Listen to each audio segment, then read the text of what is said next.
بسم الله الرحمن الرحيم. المشاهدون الكرام، السلام عليكم ورحمة الله وبركاته. أحييكم من قناة سلام الإعلامية المباركة، وفي حلقة في برنامج مع اللغة العربية، وهذه الحلقة رقم 159.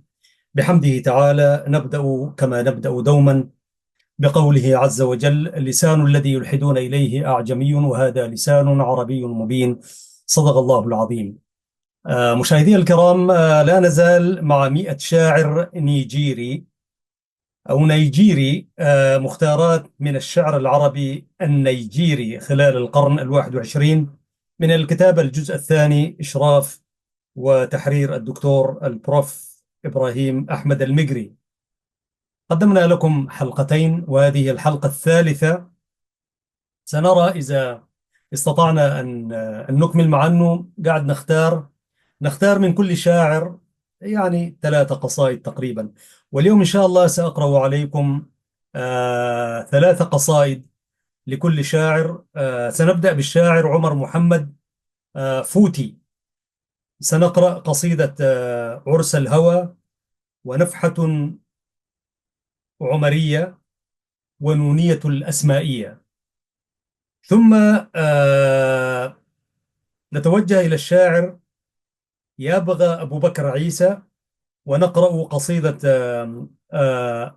نبضة العازب، وقصيدة هبى الريح، وقصيدة الأحلام والآلام. ثم ندلف إلى شاعرنا المجيد الشاعر مبارك يالو، تسجيلات التاريخ، وقصيدة وحي الفخر، وقصيدة نبوة الإبداع. ثم نأتي إلى الشاعر الرابع، الشاعر كمال الدين إبراهيم، ونقرأ مرقاة العلا، وقلب الأزهر، وما لا يبلغه الوصف. شعراء مجيدين حقيقة. أنا مستمتع بهذه القصائد الجياد لشعراء ممتازين. نبدأ بحوله تعالى عزيزي المشاهد. للشاعر عمر محمد فوتي، وهو من مواليد رنغ حيكنتي. نشأ بها وتدرج في مراحل التعليم إلى أن تخرج بكلية التربية والتعليم، و... وتخرج فيها عام 2015. ثم التحق بالجامعة، ويعد من خريجي الجامعة التضامن العربية الفرنسية بالنيجر، قسم اللغة العربية والتربية، وهو الآن حامل شهادة الليسانس في التربية، البكالوريوس يعني. لقد كان الشاعر عمر كانت له رغبة تامة وانفعالية جذابة إلى قراءة الأشعار وحفظها، الأمر الذي انبثقت منه هذه الروح التي تقرض الشعر منذ أن كان في السنة الثانوية، وله من الديوان أو من الشعر ديوانان: السلسلة المحببة، وديوان فوتي الرنغمي، يعني الرنغمي. وما زال كاتب الشعر في أغراض مختلفة إلى اليوم، مع ما يصيبه من انقطاع وخلل كغيره من الشعراء، ظروف الحياة طبعا. ويشارك في المسابقات الشعرية ويفوز، كما أن الحرب سجال، وله من الشهادات حول الشعر أكثر من 60 شهادة كنتاج لمشاركاته القيمة. نقرأ أول قصيدة، وهي قصيدة عرش الهوى. أنا ربما قريت عرس الهوى، لكن عرش الهوى. يقول في قصيدته: من ذا يبارزني على عرش الهوى؟ ما كنت أحسب أنكم شعراء، بصبصت راية حبكم وغرستها في قمة، ماذا يفيد بقاء؟ أقلعت رايتكم على استجوابها، ألكنتها أن تفي الألكاء، خفت شظاياها أمام قصيدتي، دعها تصلي مكانهن قباء. ماذا يعاتب حبي وغرامها؟ تلك المقيل شرابهن بلاء، بانت سعاد، فما أفاد كلامه إلاك خبرا أنه لأواء. وسعادتي بالتاء ما شطت بنا، إذ حبها بين الرجال سماء. وسعادتي بالتاء ما شطت بنا، إذ حبها بين الرجال سماء. أحببتها دون المثال معاتبا، جلبابها بين النساء لواء. هلا تسامحني أقبل خدها، لله درك حبتي هيفاء. إن الحرام على النقي فضيحة، يا نفس لا تقضي الحرام شفاء. أحرقت أحشاء العروض مساجلا، والعشق ماء إنني ظماء. ياسين يا عين المدود بألفها، دال المودة تاءها صماء. أيقنت ما آن الأوان على الهوى، فبربكم ما القول يا نصحاء. عاتبت آثار المجون عن الهوى، من ذاك ينبعث الشعور غناء. هاتبت عن عشقي قد استغفرته، ماذا تفيض علي يا حكماء. قصيدة في غاية الروعة. نذهب وقصيدة فراش أستاذي ونفحة عمرية، هذه التي اخترتها من بين قصائده. يقول في نفحة عمرية: أرى الشعر أرى الشعر كالجاسوس في ساحة الثوى، به الحب يفضى ما بداخل من هوى، أو يفضي بداخل من هوى. تجنب جليس السوء إن كنت عاقلا، وإلا تذوق الضر إن زل أو غوى. أرى الشعر سمسارا غبينا، يضر من يبيع له والمشتري على سوى. فقل شعري فقل شعر في طي الضرورة تارة، أو ادفع به سوء المثقف لو حوى. سأمضي على خيل القصيدة راكبا، شميما أنوفا، ليس في الشعر منموى. فصن عرضكم، ليس القصيد فضاحة ولا ثرثرا، بل ليس للفضح من دوى.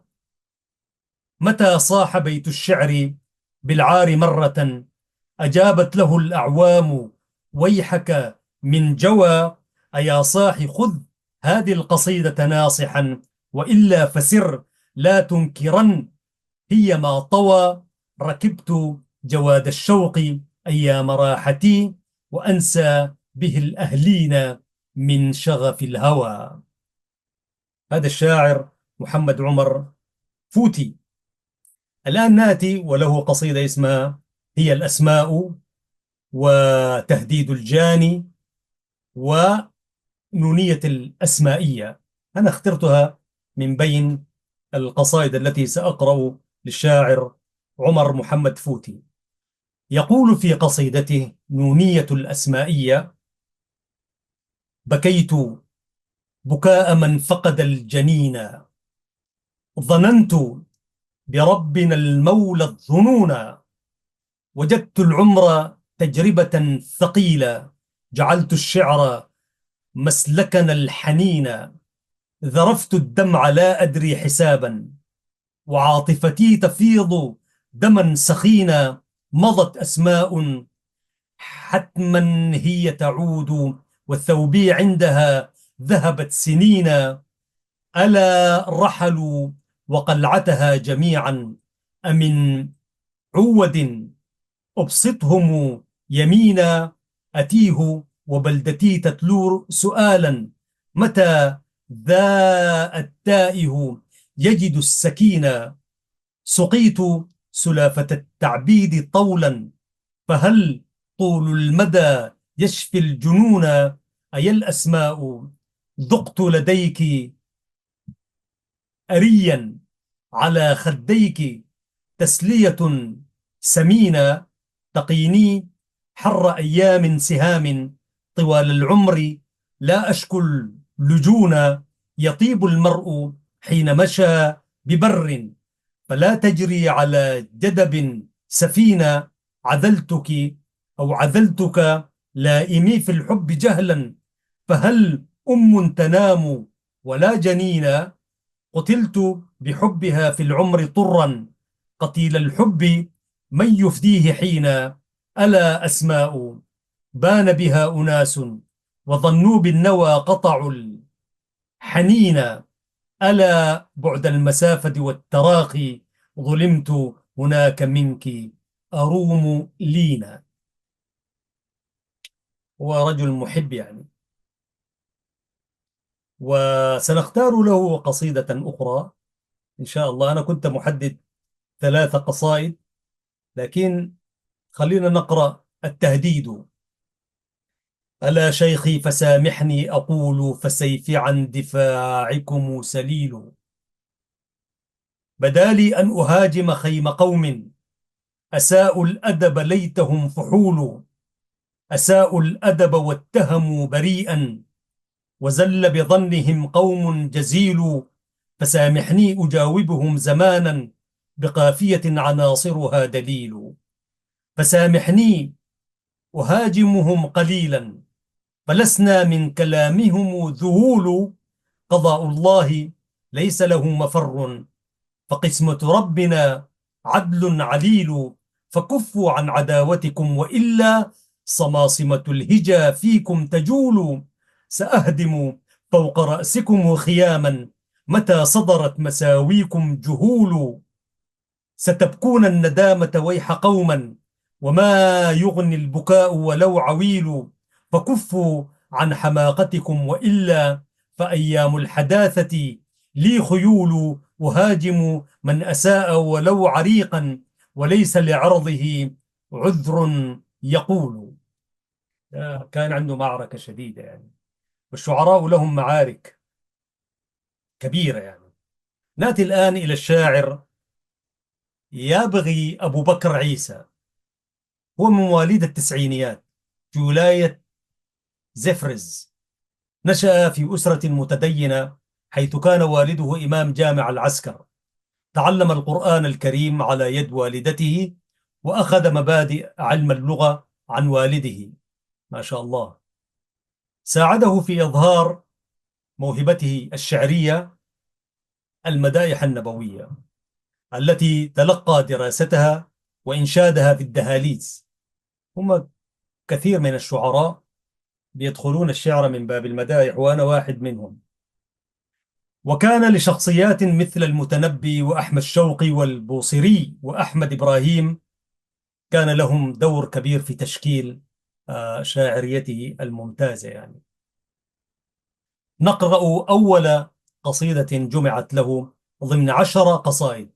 طبعا الكتاب لكل شاعر ماخذين 10 قصائد وأنا أختار منها 3 أو 4. نضلة العازم. يقول الشاعر: يبغى أبو بكر عيسى أحالت فيك ثانية تخال دماثة قبلتين ولا تزال تؤوم به على الأطياف تبغى جوابا لا تكلفه السؤال. تنبض في الضمير محاورات وأجمل قولة ما لا يقال. بلغت به ذرا وبلغت مرسا استساغ العيش أو استساغ العشق فاتبع الكمال. وترصد ليلة يا ابن الترجي تعرج فيه أو تهوى الهلال. فدونك أيها الشاب المعنى غراما ما احتملت به تنال. تزفف ابنة السعداء خودا من الأطهار مطعمها الحلال. يكنفها الحيا حسنا وتسبي يعف بها تثرثر والجدال يقدم في الجمال حياء خود، وما الوجه الجميل فقط جمال. وناضلت الشباب فخرت غصبا، وما أنباك أن فني النضال، فلا يخلو البقاع من الأفاعي وإن برق الثنية والمجال. فعش مرحا محام تتقيها المؤذن، وتتقيك ظبا تشال. وغض عن العوار وقل وداعا متى ارتشق الكواعب والبغال. هذا شاعر خطير. لك التحية يا بغى أبو بكر عيسى. له قصيدة أخرى أولد هتلر، خطير، ده دخل على هتلر. أقرأ لكم البيت الأول أو البيتين: مد الأيادي الثبتة بالإعدال والضبط، هاكم محنة الأبطال. نمر تفرد في المفاوز لم يرم، بأسا مقلد أنيب الأغوال. أنا تهيبت القصيدة هذه لأنه عشان ما يمدح لنا هتلر، لكن هو شاعر حديث يعني الشعراء يخشوا في كل المجالات يعني. فسأتقيها اتقاء هتلر وجرائم الكثر يعني، لكن سأعود إليها أقرأها لنفسي يعني. نأتي الآن إلى هبى الريح. يقول في قصيدته، وهي من القصائد الجياد: هبى الريح نشرا من عبير العرائس، وأرفل هونا هدبة من ملابسي، وأذهب من غي الصبا عنفوانه، وأذرب رسما من سخاء عوانسي، وكفن أطلالا بحومة بلدتي لباسا براها من بقايا الدوارس.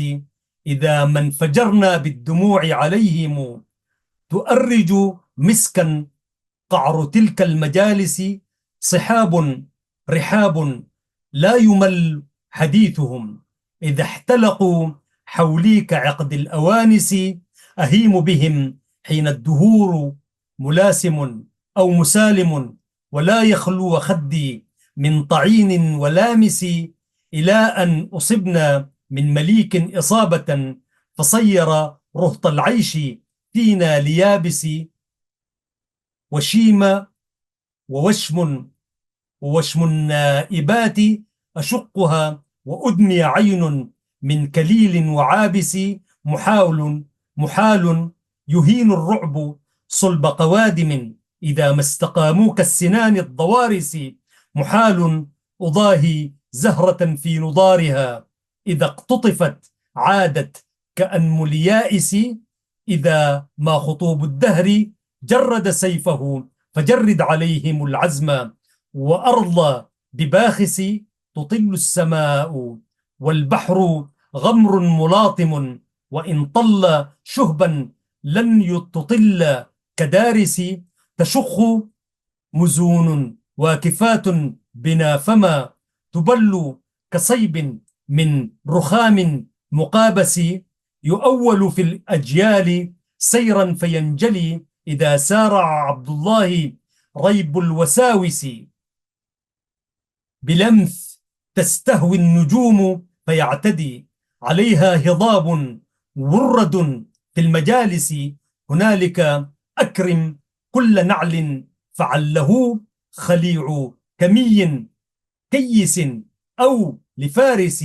هنالك يلمضر يصلخ من دجن العماء علوما تستهدي في الكراكس. هنالك يلمضطر تنسج بردة الحديث لمسترد به وللابس. هناك يستسقي الجلامد جرعة يؤوبون يستسقى بهم في المدارس. هنالك حبر والرجال رجاله، هنالك تلفي ماهرا كممارس. هنالك عمت فيضة بعض فيضة، فغادرت أوطاني إليه كيائس. أسالم سلمى عن أحاديث سمر وأمنية لا تلتقى بالهماهس. ذر الشاب يستغني الشبيبة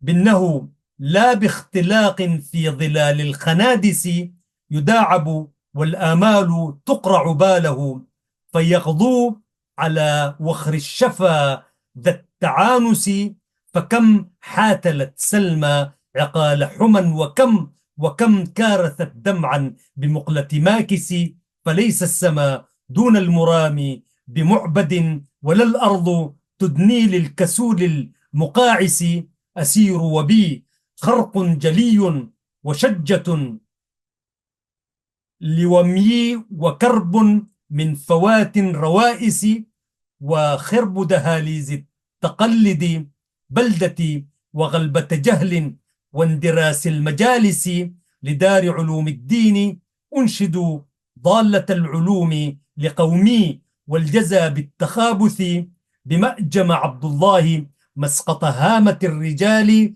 ومستلقى عصي منافس فإن تحنني أديت في الفرد واجبا وصنت القود من يد لمالس فما كان في الأفلاك يا سادة الملا من الجرم يحويها فؤاد مؤانس أما يرهقن بالعلم قلبه دونما يحمل حفظا من رفوف الكرارس فلو يحرم النسيان شرعا لكان أعبد الناس بعد الشافعي والطيالس فعم إن تضع كتب الشريعة كلها فما ضاع حرف من نهاه وما نسي وحاول لصاو الحل في رمز ترمزي ونص النسائي واتباس ملابس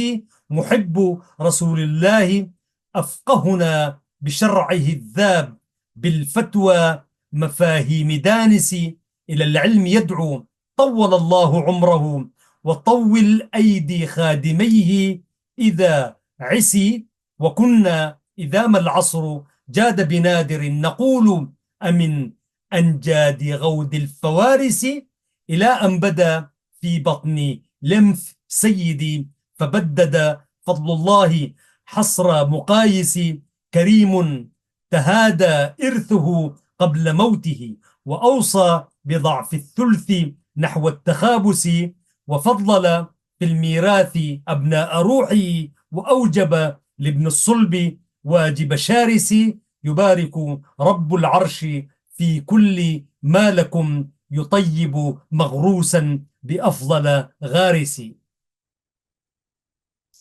وصلى على الهادي وسلم ما شدا كدو النظم يا بغي كضالة بائسي. والله هذا شاعر مجيد يا أخي، أنا هززني هذا الشعر وأحدث في لذة فنية. إذا الشعر لم يهززك عند سماعه فليس خليقا أن يقال له شعر كما قال الرصافي. يبغي أبو بكر عيسى هذا شاعر مجيد ما شاء الله.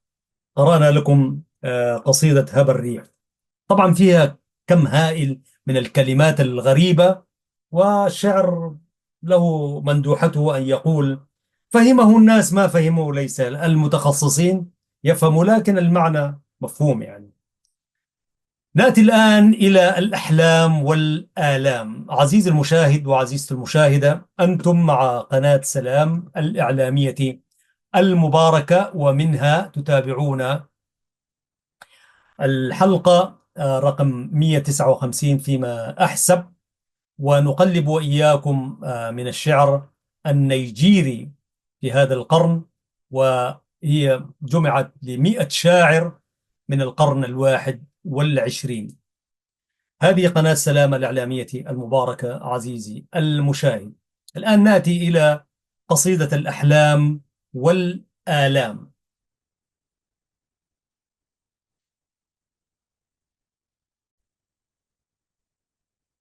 وها نحن عدنا إليكم سادتي، ولا نزال مع الشاعر يابغى أبو بكر عيسى.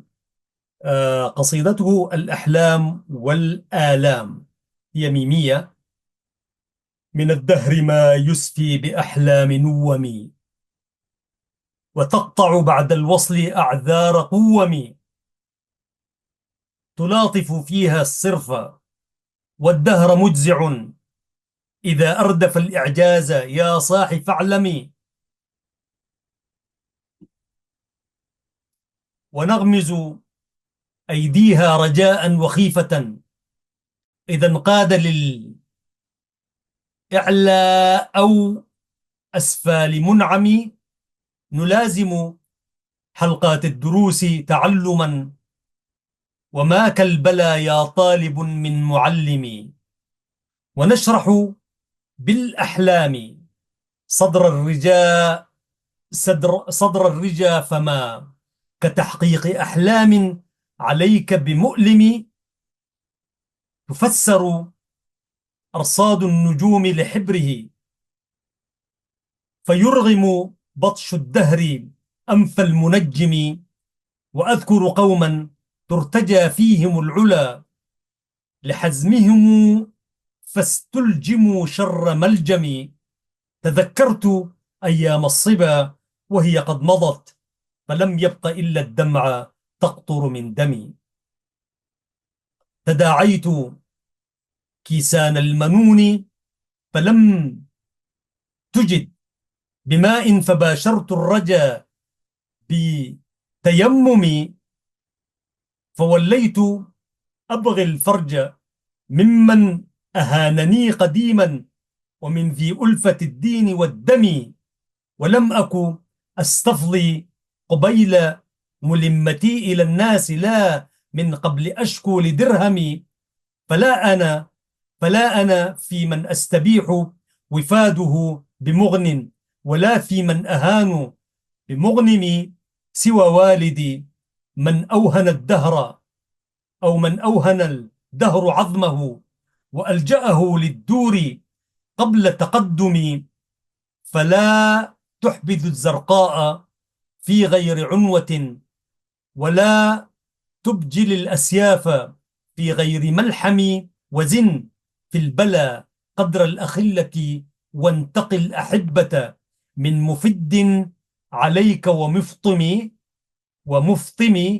فلو ينصف الرؤيا لأبصر يوسف المكايد قبل الساجدات ليعصم. أعد لحظوظ العيش حزما وأسهما، ولا تفشل العيش السلام كمسلم. وحم يا فتى واسهد لما الفضل دونه، ففي الليل تسترقى السماء بسلم.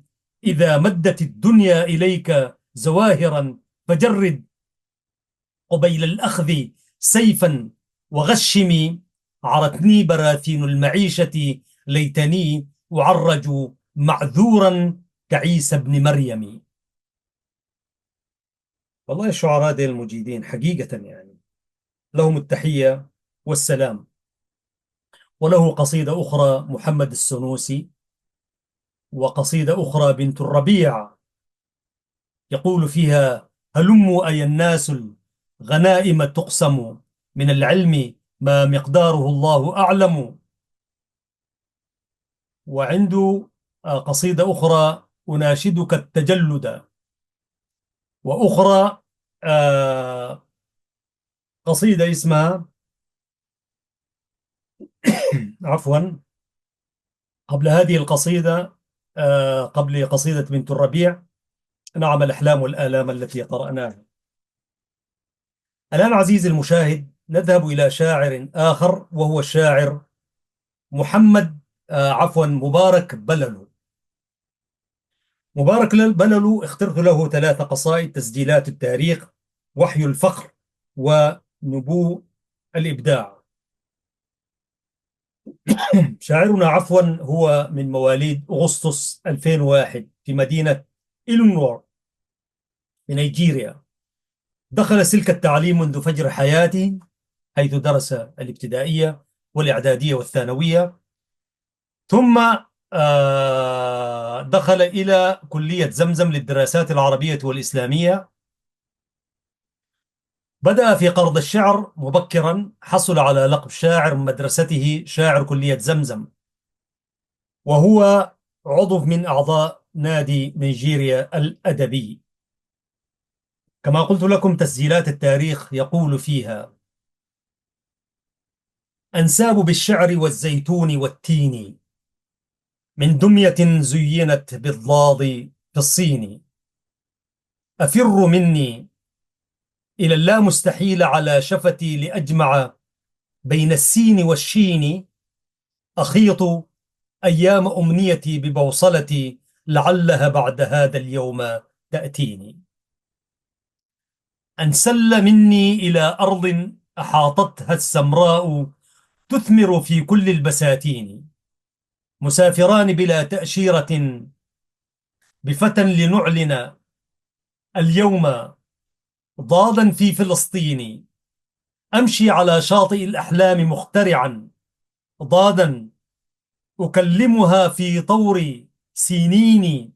لم أنس في البدء حوتا مذ جاوزني البحران، والآن فالشيطان ينسيني. لعل موسى بما ألقى يؤانسني، من نارها كي يضيء الكون هاروني. من أي نافذة يأتي الهوى؟ أليس السجن يكفي ديارا للمجانين؟ أحتاجني وأرى نفسي على لغة من لؤلؤ فوق خد النار مكنون.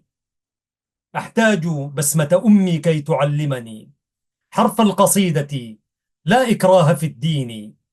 مذ أنجبتني على حدس، أعجل بالقوسين أن أستعد الآن من دوني. فاليوم يوم وفاة الفيل، فانتظروا ستوجد اليوم أنواع السكاكين. فلا تشكوا من الشك اليقين، فإن الفرق أوضح بين اللام والنون. صلوا ورائي فلا شعر سيسبقني، وأنا الذي صيته بين السلاطين. هنا أتيت بأبيات مفلسفة تتلون، فاستمعوا بالرفق واللين. هنا جلست على عرش الخيال، ولي في اللاوجود وجود من عناويني. هنا ستسجد للدنيا ويسجد لي شعري، وتسجد لي كل الشياطين. الله يشعر. هنا سيبصرني الأعمى ويسمعني، أو يسمعني ذاك الأصم، وأشفي كل مجنون. هنا أتيت ولي في القلب أمنية، أن أطعم اليوم شعري كل مسكين. لا تعجبوا إنني بالشعر مفتخر، خلقت بالشعر لا بالماء والطين. يا راجل. يقول: لا تعجبوا أنني بالشعر مفتخر، خلقت بالشعر لا بالماء والطين. صياغتي من كناياتي وتوريتي في الاستعارة والتشبيه تمكيني. رأيتني في خيالات أصورني، ولا أراني سوى حوري على عيني. فهذه الضاد قرآن، فليس له مفسر مقنع حتى ابن سيرين. عرفتها فأبى التنوين معرفتي، فكيف ننصب نصبا دون تنوين؟ وكل من سربت منه دماء فمي، تطيب كالغض أو مثل الرياحين. ولي نصف صفوف الشاعرين بها لكنت، عفوا، ولو نصف صفوف الشاعرين بها لكنت لا شك في صف اليمانين. إن كان للبعض قانون الحياة، ألم يكفي الورى أن يكون الشعر قانوني؟ في الأبجدية لي معنى يطوف بأنحاء المدائن، بين الحين والحين. اليوم أكملت أشعاري لكم سورا، فرض عليكم بأن تتلوا دواويني. والله ده راجل شاعر، الشاعر مبارك بللو. أوه، ده خطير ده. قرأنا له القصيدة تسجيلات التاريخ، خطير. وفي قصيدة تتلوها مباشرة وحي الفخر، يقول في هذه القصيدة، هي مكتوبة بوزن التفعيلة، لكنها موزونة فيما قرأتها يعني.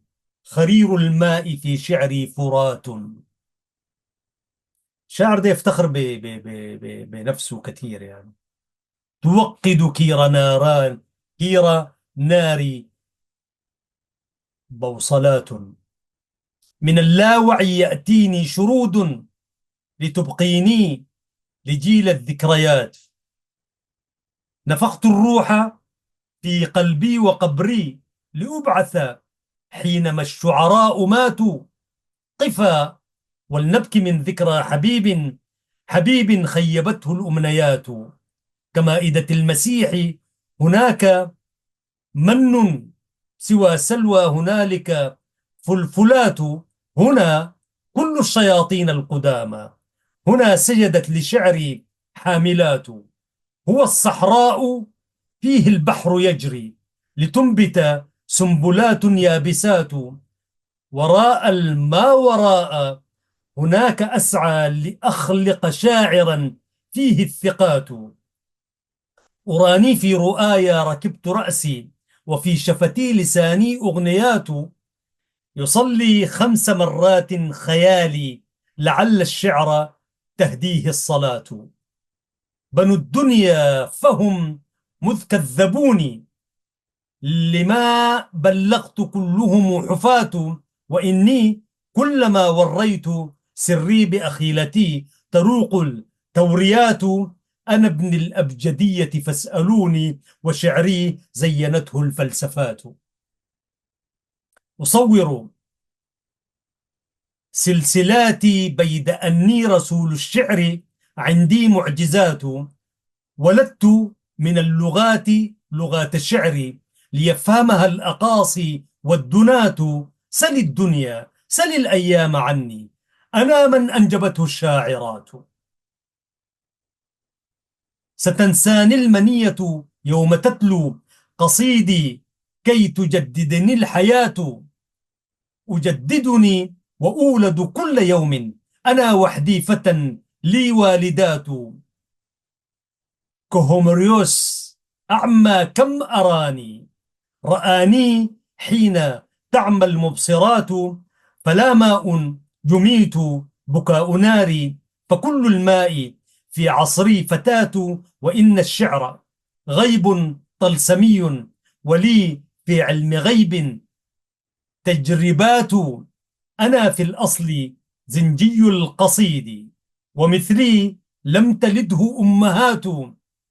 حداثي أنا، هل فيه شيء عجيب؟ إن تراودني فتاة، غدا سيسجل التاريخ مني من الإبداع ما نقد النحاة. أليس الحق أن العيش يفنى، ولكن في لن تفنى الصفات. أنا من تقطع الأيدي لأجلي، وكم ماتت لأبياتي بنات. وإن من الشعر لحكمة، وإن من البيان لسحرا، كما ورد في الأثر. تلك كانت وحي الفخر، وله قصيدة اسمها أحلام صادقة. وأنا اخترت قصيدة أخرى، بنو الإبداع، نراها. يقول في هذه القصيدة الشاعر مبارك بللو، يقول: سننفخ ألف ألف الروح فيما قرضناه. سننفخ ألف الروح فيما قرضناه، ونستل حرف الشعر من غمد مرماه. سيلقي عصانا الآن موسى حداثة، ليلقف ما يأتي ويحيي موتاه. على هدهد الأنباء أبناء، غبنا على نملة الصالون. ما ليس ننساه، لأن أساطير الأولى فوق أرضنا، وليست لنا في الأبجديات أشباه. مضى الدهر، هل للدهر يوم يعود كي نرتل في الإبداع ما قد سحرناه؟ وكم يبتغي الشيطان إطفاء نارنا، ولكن هنا كم خبت نار رؤياه لنكتب في التاريخ وحي نبوءة. فتاريخ هذا الجيل يفتر أضواء ونوقظ ألفاظ الرقود، فإننا بنا يسمع الشعر الأصم وأعماه، ونمشي فوق الماء فوق سلاسم الطموح، لأن الماء في الجمع أمواه، لنرفع معا راي الجنوبي، فنحن من إذا ننطق الأقلام تسكت أفواه. وننسج خيوط الحلم من مستحيلها، لنخلد في دنيا القصيد وأخراه. وإنا حواريو الشعر ذبنا إذا ما ارتكبنا الذنب لا يغفر الله. فكل فكل بني الدنيا ذكورا، وإننا فمن ذكر الإبداع نخلق أنثاه. لنا أعين الإبداع تعمى فتارة، نري الكون ما لا يبدو ولم ترى عيناه. بما أننا كالواقعيين كل ما أتى بعد هذا الجيل فالدهر أخفاه، لندخل في المنفى ونوقن شكنا، وندنو بها اللا مستحيل وأقصاه. إذا ما قرضنا تقشعر جلودكم، وتأتون مستنفرين لمعناه. ويا رمزنا الغيبي يا روح روحنا، ويا أيها الصالون يا سعد يا جاه. هو الشاعر لما يفخر بذاته وبشعره وبأخلاقه شيء جميل يعني. وله قصيدة بلا عنوان. بلا عنوان هذه ذكرتني قصيدة لي بلا عنوان، كتبتها قبل كم وثلاثين سنة. صفحاتك هذا موعدها، وسطورك أني أقرأها، أتصفحها أتدبرها، وكأني تراني أرتلها. ما بين سطورها أشياء، إذ كيف تراني أسطرها. شاء الساعي فأخرها، في شهر الصوم تنزلها، نزلت على قلبي فها أنا ذا من هذا الشعر أزينها. أيام أيام القديمة يعني. عنوانها بلا عنوان، فذكرتني هذه بتلك. وله قصيدة اسمها ألف الرؤى انبسجت. هذا شاعر فيلسوف، وشعر تفعيلة، لكن تفعيلته موزونة. الآن نأتي إلى الشاعر كمال الدين إبراهيم، وبها سنختتم هذه الحلقة. آمل أن تكون قد نالت إعجابكم ورضاكم أيها الإخوة والأخوات. كمال الدين إبراهيم هو مواليد قرية بوديو جوكو في ولاية كوار. ولد عام 1998، نشأ وترعرع فيها. بدأ تجربته الشعرية منذ الثانوية، بعد دراسة علم العروض والقافية وقراءة جزء كبير من أشعار العرب. لذلك اكتشفت موهبته الشعرية، فانطلقت رحلته في مجال الإبداع. وكانت أولى قصائده بمدح سيد الأنام رسولنا محمد صلى الله عليه وسلم. والشاعر يدرس حاليا بكلية أصول الدين قسم الحديث وعلومه، جامعة الأزهر الشريف بمصر العربية. إنجازاته كثيرة في مجال الشعر، وله مشاركات في بعض مسابقات الشعر والإبداع، ونال عدد من الجوائز. سأقرأ لكم مرقاة العلا. يقول في قصيدته: أنثر من العقد الثمين الجواهر، واذكر بألسنة الثناء الأزهر. هذا المنار من العلوم مصمم، ونديه ملأ المدائن والقرى. يا أيها المجد الذي دانت له كل الأعالي والمناقب والذرى، أنت الذي انتهج الصواب سبيله، أنت الذي زكى القلوب ونور، أنت الذي رحم الوجود بنهجه. كم من كفيف من علومك أبصر. وأخوة الإنسان مال عمادها، لكن بدورك يستقيم مؤزرا، وبك التسامح يسترد ثيابه، مهما يصح صوت التطرف منكرا، وعممت أخطار البسيطة دعوة وسطية، مذ كنت أصدق منبرا. إن العروبة لاختفت أضواؤها لولا بقاؤك، مطلعا متجذرا من 1000 عام، لم يزل في لحظة ينبوع علمك يستقي منه الورى. أنت الذي خر الملوك لمجده، درس الزمان ولم تزل متطورا. يعني فات الزمان، انتهى يعني. يا مأمن الحيران عند تحير، وثقت بك الدنيا ففاحت عنبرا. يا من على يده العقول تفتقت، واختاره شمس المعارف مظهرا، وتراث دين محمد بك يحتمي من مدع غدر الزمان ودمرا. لا علم، لا أخلاق غير تراثه، قد نور الدنيا وساد الأعصرا. يا جنة والعلم، يا جنة والعلم يجري تحتها عذب الموارد، سائغا متفجرا لصلاح دنيانا وصحة ديننا. أبقاك ربك عامرا ومعمرا. أنت الذي وسع الفؤاد، أنت الذي وسع الوفود رحابه، من كل فج يطلبون الجوهر. ما عدت أشجى مذ رضيتك وجهتي، إني تركت أحبة أو معشرا. ما خاب من لك تنتمي أيامه، ومن السعادة أن ترى لي مفخرا. الله أكبر، قد وصلت بك العلا، أنا أزهري منهجا وتفكرا، ويطير عزمي من جناح أئمة كانوا نجوما تستضيء به الثرى. كانوا مطية سامح مستسعد، هيهات من يسمو بهم أن يذعر، وأعزة يثنى على تاريخهم، وغدا بلوحات البقاء مسطرا.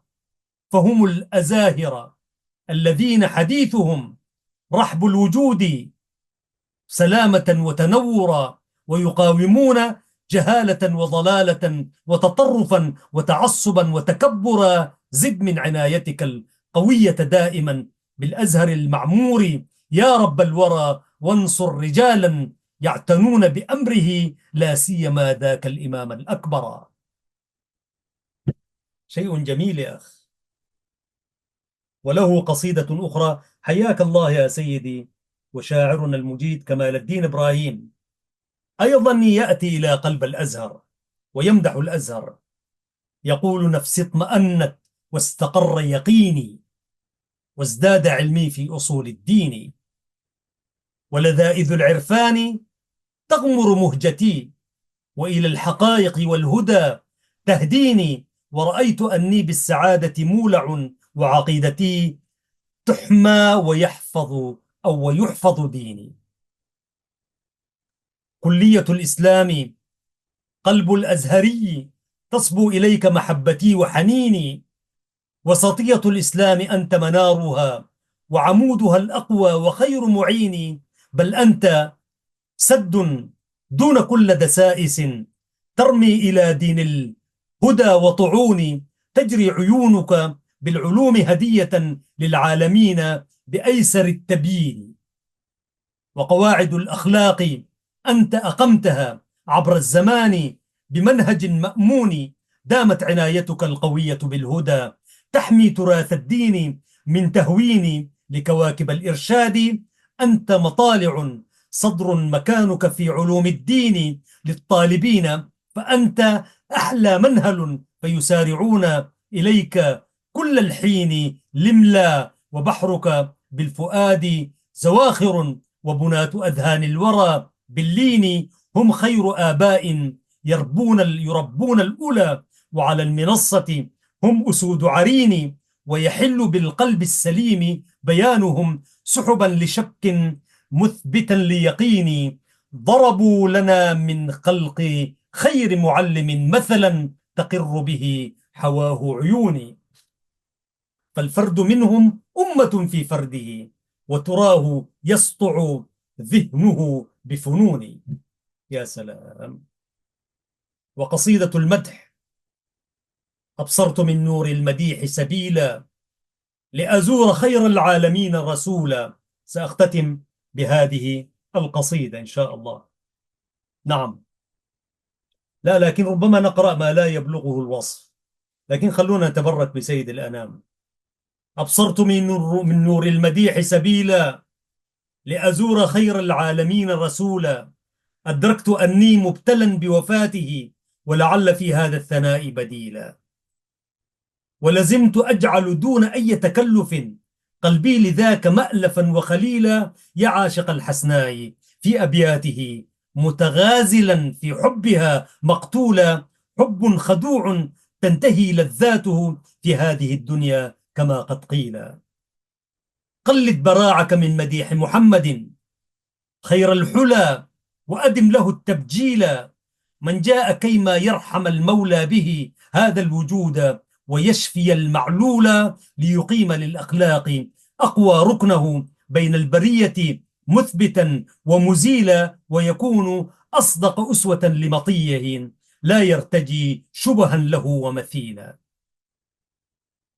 ويكون أصدق أسوة لمطيعه لا يرتجي شبها له ومثيلا. نظم الحياة قبيل بعثته لها ساءت وكان المهتدون قليلا. متمسكا بهدي الخليل وبعضهم متدينا يتلو به الإنجيل. فغدا ابن عبد الله نورا راشدا وسعادة أبدية ودليلا كي يكمل ما بناه الأنبياء من دعوة وهداية تكميلا.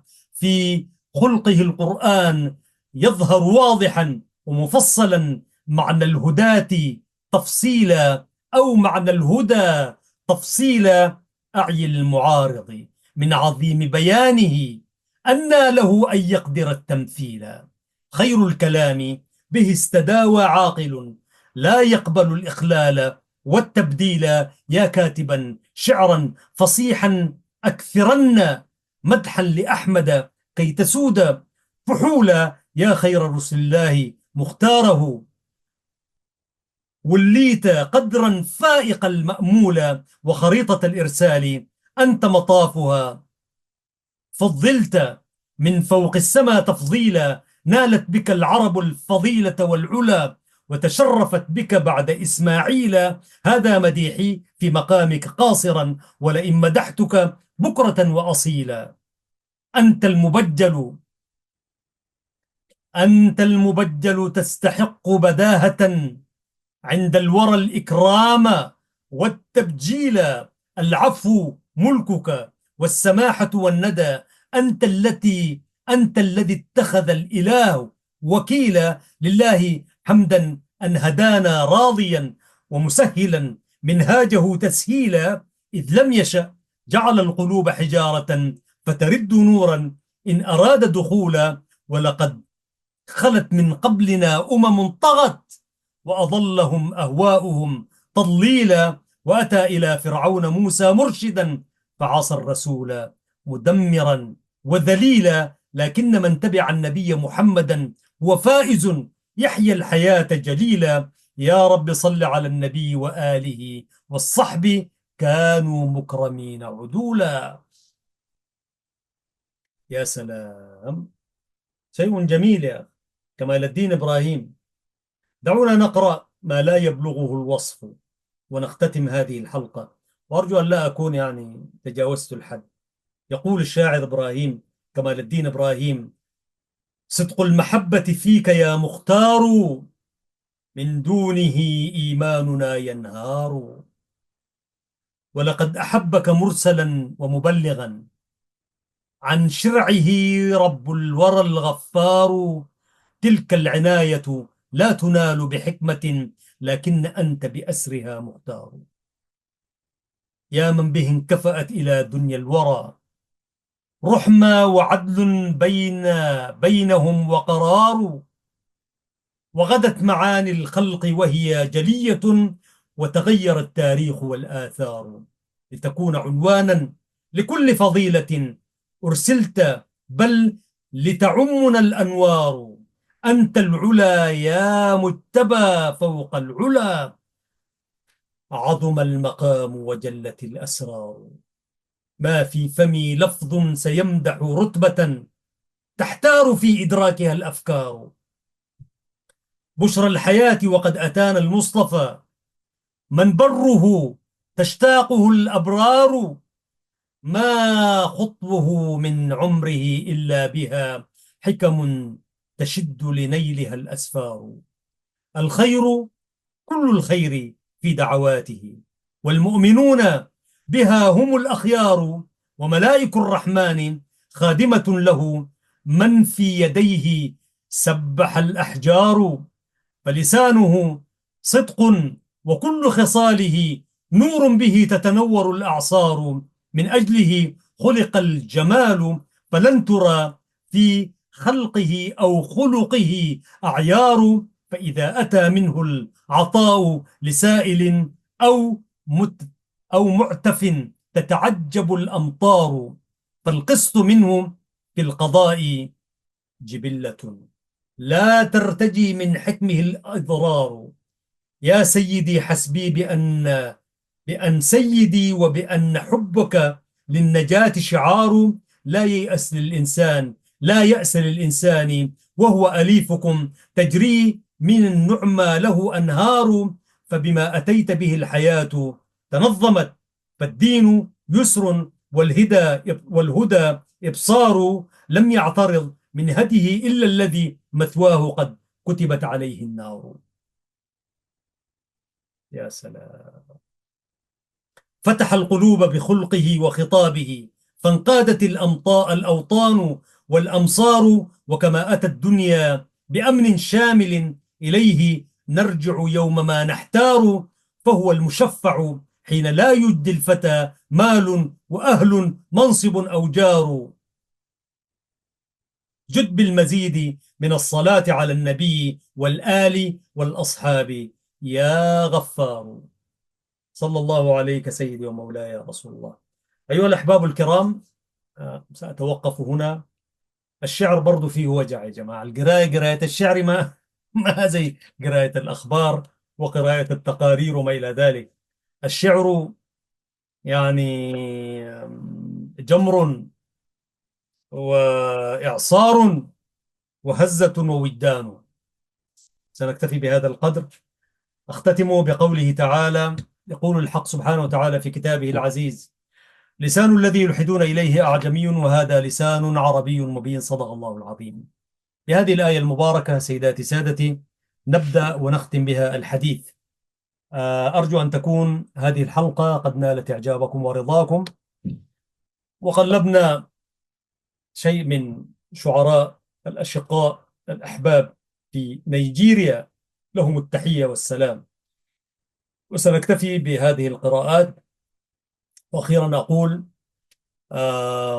قال الشاعر العربي المجيد: الحي حي من حياة لسانه، فإذا أبيد من اللسان أبيد. تحياتي محدثكم في الإعداد والتقديم محدثكم أحمد شريف، وتحايا الزملاء في قناة السلام الفنيين الذين يخرجون لكم هذه الحلقة بالثوب الذي ترونه. السلام عليكم ورحمة الله وبركاته.